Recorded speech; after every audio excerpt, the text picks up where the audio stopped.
siyerto segundo ng katahimikan sa kanlurang bahagi ng Mexico sa malalaking bundok ng Sierra Madre Occidental. Mayroong isang lungsod na tinatawag na Tepic. Ang lungsod na ito ay parang masarap na kape na nag-aanyaya sa inyo na magkaroon ng tunay at hindi malilimutang karanasan. Sa mataong pamilihan, ang makukulay na tela ay sumasama sa masayang tawanan na lumilikha ng kakaibang kapaligiran. Ito ay parang vernissage ng Izmailovo sa Moscow, ngunit ang tunay na lasa ng Mexico ay lalong nagpapatingkad at nagpapaganda nito. Ito ay isang tunay na karanasan sa kultura tulad ng malawak na kaluluwa ng Russia.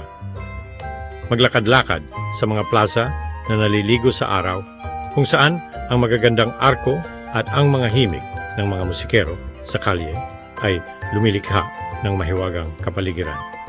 Ito ay parang isang maaliwalas na gabi sa Arbat Street sa Moscow. Kung gusto ninyo lubos na maranasan ang kultura, tuklasin ang kasaysayan o makalaya sa stress ng pang-araw-araw na buhay. Nanganamangako ang Tepic ng isang hindi malilimutang paglalakbay tulad ng paglubog ng araw sa dagat.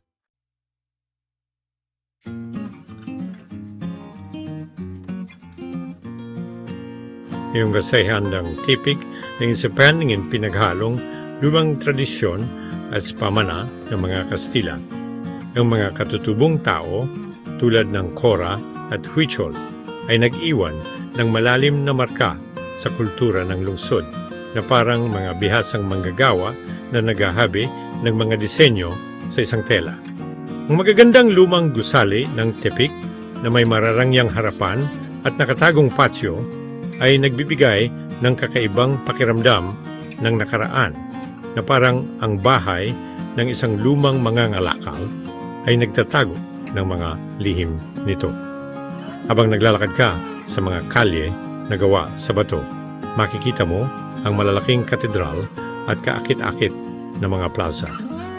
Ang bawat lugar na parang isang lola na nagkukwento ay magsasabi sa iyo tungkol sa nakaraan nito at magdadala sa iyo pabalik sa panahon.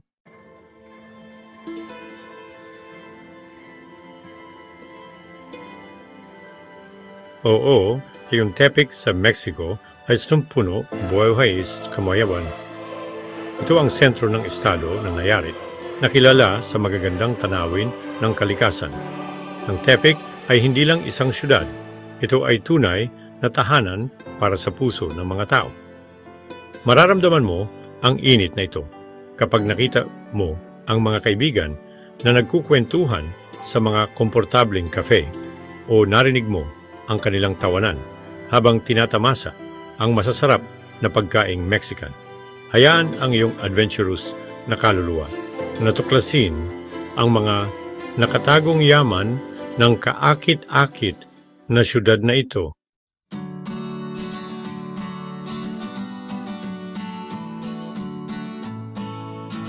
Bawat siyudad ay may sariling tibok ng puso, isang lugar kung saan nagtitipon ang mga tao at masigla ang buhay. Isang lugar kung saan tumitibok ang puso ng siyudad. Sa Tepic, ang pusong ito ay tumitibok sa Plaza de Armas. Ang liwasang ito ay may mga lumang gusali, may lilim na mga puno, at ito ay isang masiglang lugar kung saan makikita mo ang daloy ng pang-araw-araw na buhay.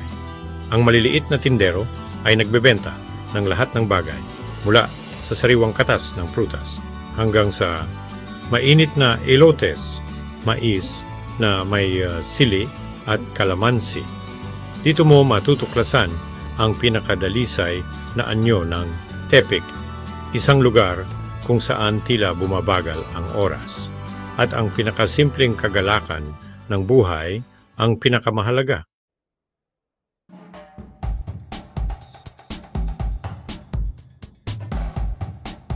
Inayage ang Plaza de Armas, makita ang Cathedral of the Immaculate Conception.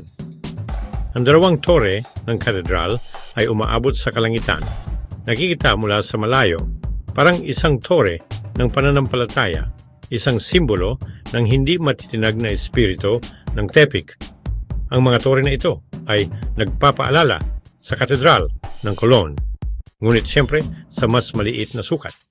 Sa loob, maganda rin ito na may matataas na arko, magagandang stained glass na bintana at isang ginintuang altar na kumikinang sa liwanag ng kandila. Ang katedral ay parang isang buhay na museo ng sagradong sining, isang patunay ng pananampalataya at debosyon na humubog sa Tepic sa loob ng maraming siglo. Ito ay isang lugar kung saan makikita mo ang lumang bayan ng Russia ng kasaysayan, mga kwento at matagal ng tradisyon.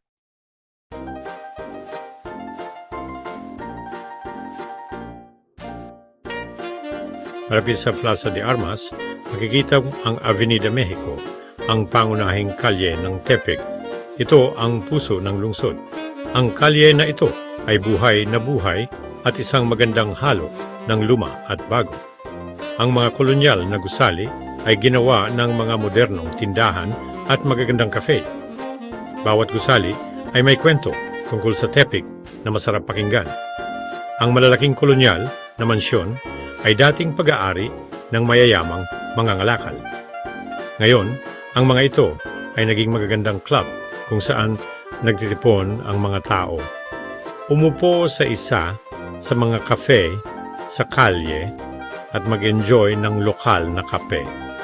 Sinasabing, isa ito sa pinakamagandang kape sa Mexico.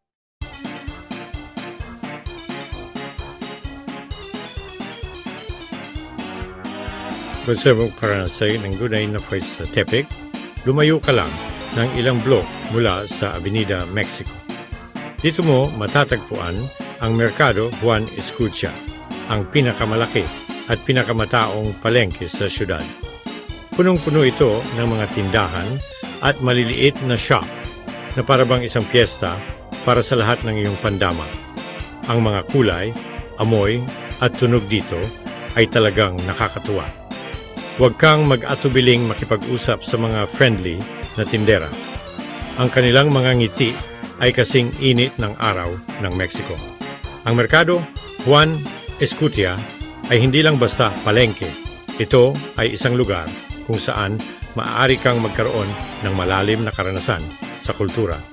At kahit na makauwi ka na mula sa Tepic, mananatili ito sa iyong alaala bilang isang simponiya ng mga pandama.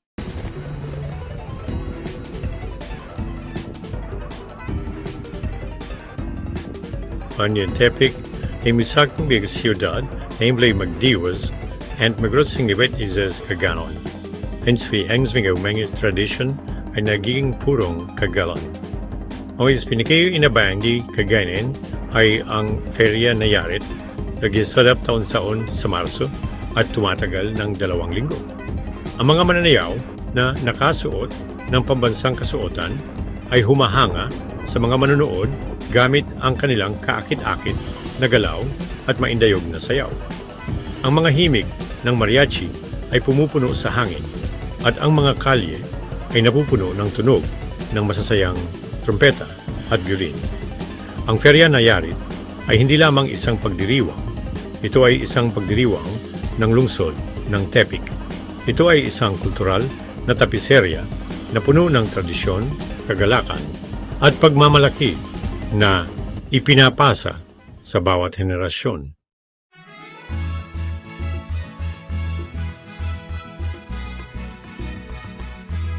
Ipre sa ibing di malimutan ay ni inyong paglalakbay sa Tepic. Huwag kalimutang tikman ang mga masasarap na lokal na pagkain dito. Simulan natin sa Pescado Zarandeado, isang espesyal na inihaw na isda ng Tepic. Ang lasa nito ay bahagyang mausok, matamis, maanghang at maasim. At kung gusto ninyong malaman ang tunay na lasa ng lugar na ito, siguraduhin ninyong subukan ang birria. Ito ay isang tradisyonal na ulam na gawa sa karne ng tupa o baka na niluluto hanggang sa lumambot. Huwag din kalimutang tikman ang elote na ibinebenta sa kalye. Ito ay inihaw na mais na may mayonesa, keso, sili at katas ng kalamansi. Ito ay isang masarap na treat na tiyak na magpapasaya sa mga mahilig sa pagkain. At kung gusto ninyo ng matamis na inumin, maaari kayong sumubok ng isang baso ng tejuino. Ito ay isang matamis at maasim na inumin na gawa sa fermented na mais.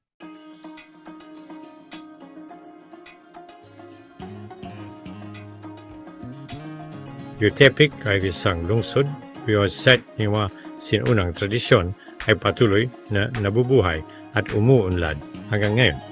Yung sining ni Huichol at Cora ay malinaw na patunay nito. Yung mga Huichol ay gumagawa ng magagandang sining gamit ang maliliit na salamin na kwintas, maingat na inilalagay ang bawat kwintas upang makalikha ng masalimuot na disenyo. Sa kabilang banda, ang mga artistang Cora ay kilala sa kanilang makukulay na likhang sining na gawa sa sinulid na tinatawag na nirikas.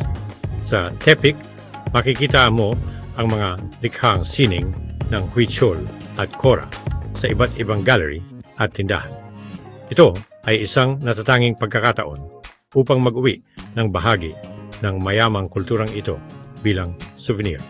Sa pagbili ng kanilang mga gawa, hindi lamang kayo bumibili ng magandang bagay, kundi sinusuportahan nyo rin ang mga artista. Sa ganitong paraan, nakakatulong kayo na mapanatili ang kulturang ito para sa mga susunod na henerasyon.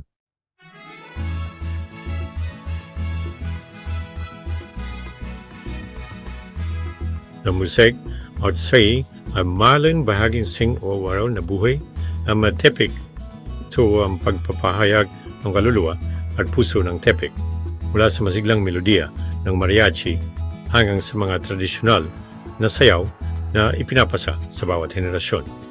Yung mga kalye ng tepik ay puno ng mga tunog at ritmo ng pagdiriwang. Amoyan ang musikang mariachi kasama ang mga trompeta, violin, gitara at madamdaming kanta ay isang mahalagang bahagi ng kulturang Meksikano. At ang mga tradisyonal na sayaw na madalas makita sa mga festival at iba't ibang kaganapang pangkultura ay nagpapakita ng mahabang kasaysayan ng tepik. Ito ay isang kusang pagpapahayag ng kagalakan at tradisyon na sumasalamin sa walang hanggang kaluluwa ng tepik. Dito ang musika at sayaw ay hindi lamang libangan, kundi isang mahalagang bahagi ng pagkakakilanlang pangkultura ng lungsod na ito.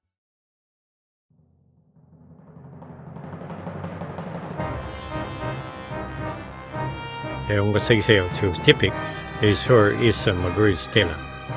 Iba't hibla ay mahigpit na nakakabit sa puso ni lungsod. Yung mga katutubong tao, yung Cora at Huichol, na malalim ang ugat sa lupaing ito, ay bumuo ng magagandang tradisyon at paniniwala sa loob ng maraming henerasyon na buhay pa rin ngayon. Ang mga sinaunang lugar, tulad ng mga guho ng Ixtlan del Rio, ay nagsasabi ng mga kwento tungkol sa buhay bago dumating ang mga Espanyol. Ang mga kahangahangang piramid at seremonyal na lugar na ito ay talagang kapansin-pansin. Makikita mo ang mga bakas ng mahabang kasaysayang ito sa lahat ng dako, naghihintay na matuklasan.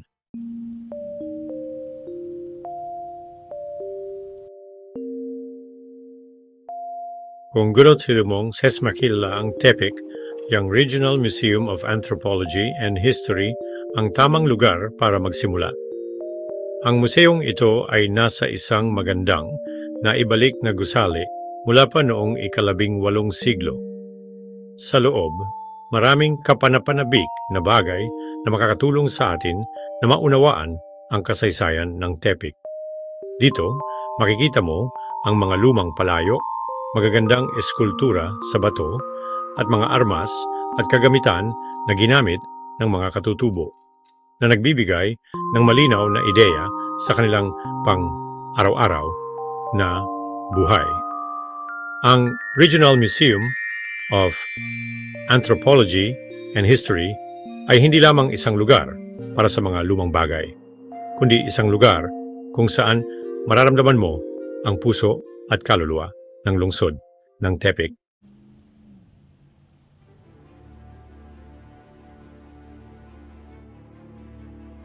USA ng Tepic in hindi lang tungkol sa sinaunang sibilisasyon o sa pamamahala ng mga Espanyol.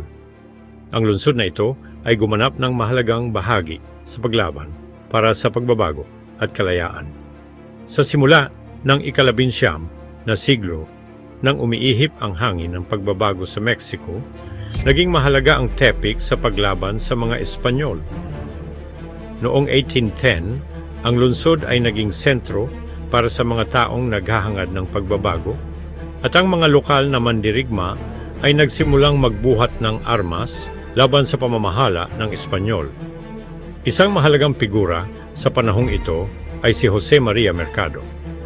Siya ay isang pari na namuno sa mga tao ng Tepic sa kanilang paglaban para sa kalayaan. Ang kanyang mga nagbibigay inspirasyong salita at ang kanyang matatag na paniniwala sa tagumpay ng kalayaan ay umakit ng marami na sumali sa kilusan. Bagaman si Mercado ay nabihag at pinatay ng hukbong Espanyol, ang kanyang mga ideya ay patuloy na nabuhay at pinanatili ang diwa ng pagbabago. Ngayon, mayroong isang kahanga-hangang monumento sa gitna ng Tepic na nagbibigay pugay sa sakripisyo ni Mercado. Ito ay isang paalala ng tapang at determinasyon na kinailangan para sa kalayaan ng Mexico. Kapag nakatayo ka sa harap ng monumentong ito, sana ay maglaan kayo ng kaunting oras upang alalahanin ang mga sakripisyo ng mga lumaban para sa kalayaan. Ang paglabang ito ang humubog sa kapalaran ng lungsod ng Tepic at ng buong Mexico.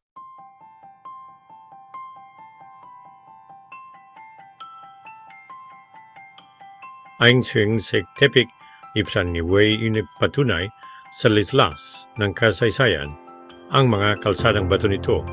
Mga lumang gusali at sinaunang guho ay hindi lang mga alaala ng nakaraan, kundi mga tahimik na saksi sa mga tao at pangyayari na humubog sa Tepic sa kung ano ito ngayon. Habang naglalakad sa makaisaka sa masaysayang sentro ng Tepic, maglaan ng oras upang pahalagahan ang masalimuot na detalye ng lumang arkitektura. Basahin ang mga kwento na nakasulat sa mga batong pader. Tumayo sa mga plaza kung saan maraming henerasyon ang nagtipon, nagdiwang at nabuhay, tulad ng mga tahanan at lugar ng pagtitipon.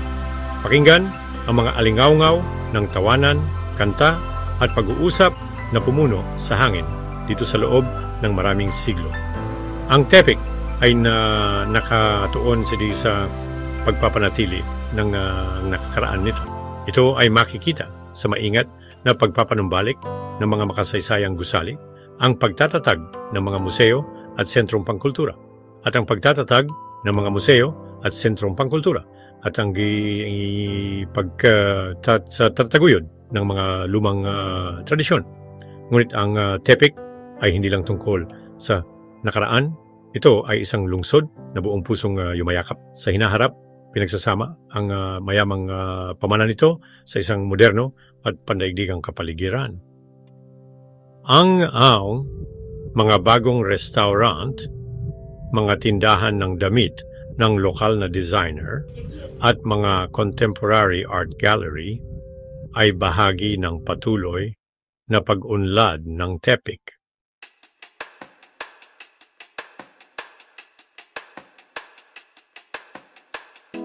Gobernador sa Doña Maria es incluido for spin na nagkulapin merduen Escucha Market ay sibismingin ay hang na kalye ng Tepic. Ang karne ito ay raw kayo na baka malampasan mo ito nang hindi mo napapansin, maliban kung sadyang hinahanap mo ito. Mula sa labas, simple lang ang itsura. nito. May mapusyaw na asul na pinto at isang hand-painted na karatula na nagsasabing kape at kwento. Ngunit sa sandaling buksan mo ang pinto, sasalubungin ka ng amoy ng sariwang kape at ng mainit na ngiti ni Doña Maria. Si Doña Maria ang may-ari ng kapihang ito sa loob ng mahigit 50 taon. Ang kanyang kapihan ay isang sentro ng komunidad at kumakatawan sa tunay na kaluluwa ng Tepic. Ang mga dingding ay puno ng mga lumang litrato. Bawat isa ay isang bintana sa kasaysayan ng Tepic. Makikita mo ang litrato ni Doña Maria nung bata pa siya na buong pagmamalaking nakatayo sa likod ng counter. Mayroon ding mga litrato ng mga lokal na festival, kasalan, at pang-araw-araw na sandali.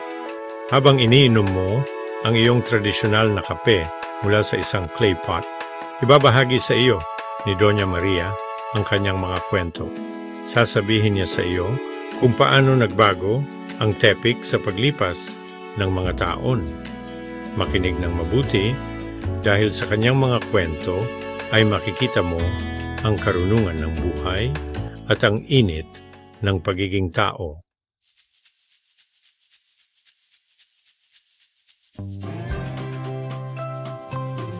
Sa labas, biwas Tepic, marikid sa ang Cerro de la Cruz. Nakingdang lugar nito kung saan tanaw mo ang buong lungsod, ang malawak na lambak at maging ang malalayong bundok ng Sierra Madre. Pero ang Cerro de la Cruz ay hindi lang basta magandang tanawin. Maraming lumang kwento ang nakatago rito. Ayon sa mga lumang kwento, mayroong isang nakakatakot na sakit na kumalat sa lugar na ito noon. Ang mga tao ay nawawalan na ng pag-asa. Isang gabi, kinuha ng mga tao ang krus at umakyat sa Cerro de la Cruz. Itinanim nila ang krus at taimtim na nanalangin, humihingi ng kaligtasan mula sa sakit na nagpapahirap sa kanila. Nang sumikat ang araw, himalang nawala ang sakit. Ang krus na iyon ay naging simbolo ng pag-asa at pananampalataya. Ang kapayapaan at katahimikan na mararamdaman mo sa tuktok ng Cerro de la Cruz ay talagang kahanga-hanga.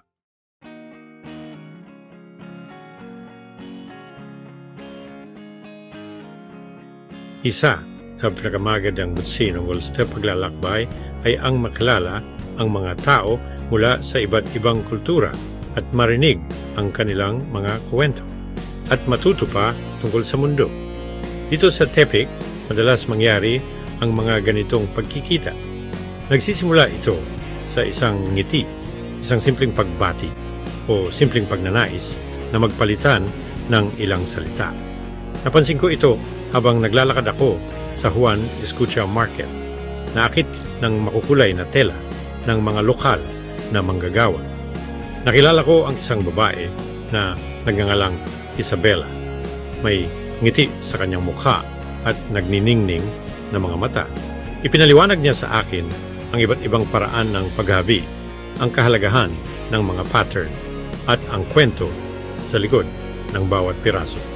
Sa aming pag-uusap, nalaman naming pareho kaming mahilig sa sining, musika at ang kagandahan ng lungsod ng Tepic. Inimbitahan ako ni Isabela sa isang kalapit na cafe kung saan uminom kami ng mainit at matamis na Cafe de Olla at nagkaroon ng mahabang pag-uusap.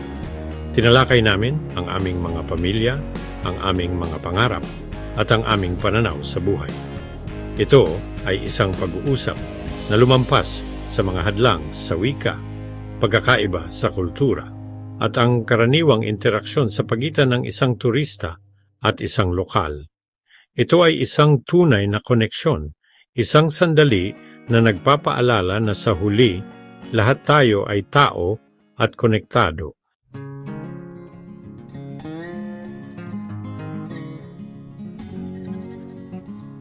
Sin Paulo mula sa Tepic, manuguang piku, yung masigandang alaala ng lugar na ito. Maaalala ko ang sigla ng syudad na ito at sa ang mga bulong ng mga lumang pader. Hindi ko malilimutan ang mga lasa na nanatili sa aking panlasa o ang kabaitan ng mga taong nakilala ko. Ang Tepic ay isang syudad na dahan-dahang nagpapakita ng kanyang alindog at madali kang mai-in-love dito. Ito ay isang syudad na nag-iiwan ng malalim na marka. Isang syudad na nagbibigay galang sa nakaraan at pinahahalagahan ang kanyang pamana. Ngunit kasabay nito, bukas palad nitong tinatanggap ang kinabukasan.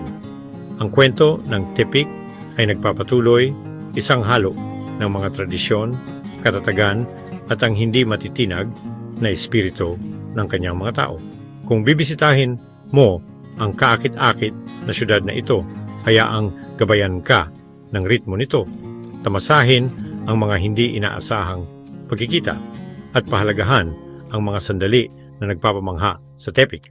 Ang Tepic ay hindi lamang sa isang destinasyon, ito ay isang paglalakbay, isang pagtuklas at isang paalala na minsan ang pinakamalaking kayamanan ay matatagpuan hindi sa mataong lugar, kundi sa tahimik na sulok.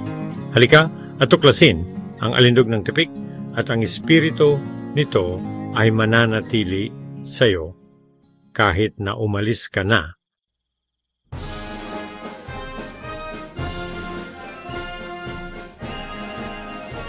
Tepic, talagang nabighanin mo ako. Hindi ka lang basta isang hinto sa aking paglalakbay. Ikaw ay isang hininga ng sariwang hangin. Isang magandang pinaghalong kasaysayan, kultura, at ang walang hanggang diwa ng iyong mga tao. Sinalubong mo ako sa ilalim ng mainit na araw ng Mexico. Sinalubong mo ako sa amoy ng kape sa hangin. At pinakinggan mo ako sa mga tunog ng tawanan sa iyong makukulay na plaza. Naglakad ako sa iyong mga batong kalye. Bawat hakbang ay tila isang paglalakbay, pabalik sa nakaraan. Mga ako sa iyong mga lumang gusaling kolonyal. Tila naririnig ko ang mga bulong ng nakaraan mula sa kanilang mga lumang pader. Naramdaman ko ang tibok ng iyong mga buhay na pamilihan kung saan nagsasama-sama ang mga kulay at amoy at ang masayang sigawan ng mga tindero. Umakyat ako sa Cerro de la Cruz. Ang lungsod ay tila isang makulay na mosaic at naramdaman ko ang malalim na kapayapaan sa loob ko.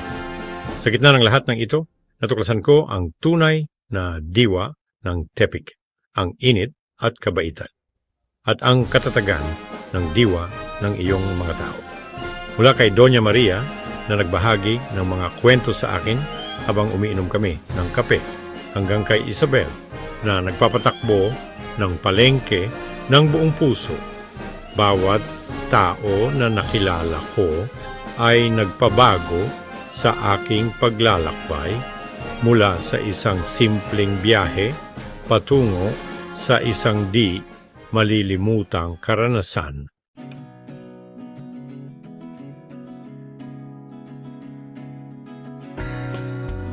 Tepic, hindi ko lang basta nazing isang humahit pa niya akin. Pinaurumura ko at may sungkang espesyal lugar sa akong puso. Ginising mo sa akin ang pakiramdam ng pagkamangha at binuhay mong muli ang aking pagnanais na tumuklas ng mga bagong bagay.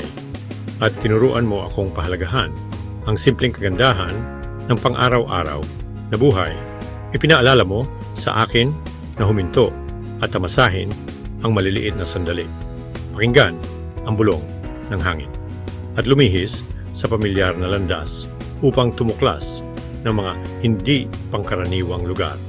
Nang sumakay ako sa eroplano, ang aking isip ay puno ng iba't ibang damdamin.